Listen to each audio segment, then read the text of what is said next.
Piyal, Bharat Pakistan match নিয়ে কেমন উন্মাদনা দেখছেন পাকিস্তানে? সঞ্জনা, খুব বেশি যে উন্মাদনা আছে পাকিস্তানে সেটা আসলে আমার চোখে পড়েনি। দ্বিতীয় আরো একটা কারণও আছে, যেহেতু আমি বাংলাদেশ দলের প্র্যাকটিস কভার করছি, নিউজিল্যান্ড দলের প্র্যাকটিস কভার করছি, ওইভাবে ঘুরে ঘুরে উন্মাদনা দেখার সুযোগ আসলে আমার পক্ষে হয়নি। তবে যতটুকু দেখতে পেরেছি সেই দুপুর থেকে খুব বেশি উন্মাদনা নাই। হ্যাঁ, আমি যেহেতু প্রেস বক্সে ছিলাম, প্রেস বক্সে গণমাধ্যম কর্মী যারা আছেন পাকিস্তানের, তাদের মধ্যে একটা উন্মাদনা দেখেছি, একটা এক্সাইটমেন্ট দেখেছি, পাকিস্তান দলের জন্য একটা খারাপ লাগা দেখেছি তাদের চোখে মুখে, যেহেতু ইন্ডিয়ার এগেইনস্টে পাকিস্তান এখন পর্যন্ত খুব ভালো করেনি।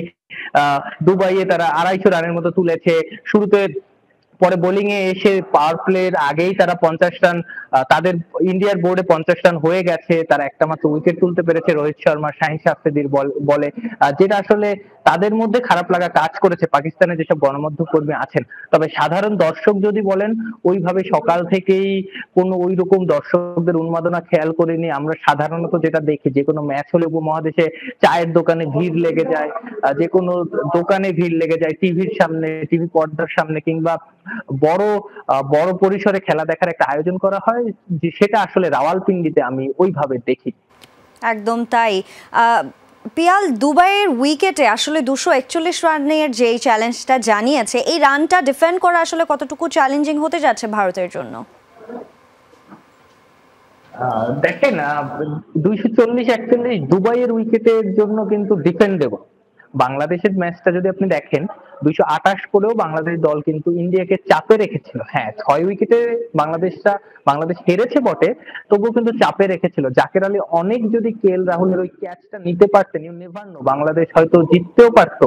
কারণ শুভমন গিল নন স্ট্রাইকে কে এল রাহুলকে পেয়ে যতটা স্বাচ্ছন্দ্যে ব্যাট করেছিলেন, তিনি সেঞ্চুরি করেছিলেন, সেভাবে কিন্তু স্বাচ্ছন্দ্যে ব্যাট তিনি করতে পারছেন না যদি না নন স্ট্রাইকারে ওরকম একজন ব্যাটার থাকতেন। কারণ দুবাইয়ের উইকেটটা কে এল রাহুলের উইকেট, তিনি একটু সময় নিয়ে ব্যাটিং করতে পছন্দ করেন, অনেকটা 60 বলে 40 টাইপের রান তিনি করতে পছন্দ করেন, একদম আইডিয়াল সিচুয়েশনও তিনি পেয়েছিলেন। তাই আমার কাছে মনে হয়, যদি ভালো জায়গায় বোলিংটা করতে পারে পাকিস্তান, তাহলে এই রানও ডিফেন্ড করা সম্ভব। পিয়াল, আপনি বলছিলেন যে আপনি বাংলাদেশের অনুশীলন কভারে আপনি সেখানে রয়েছেন, সেক্ষেত্রে বাংলাদেশ এবং নিউজিল্যান্ড ম্যাচ রয়েছে কালকে, দু দল কি বলছে আর কেমন উইকেট আসলে প্রত্যাশা করা হচ্ছে?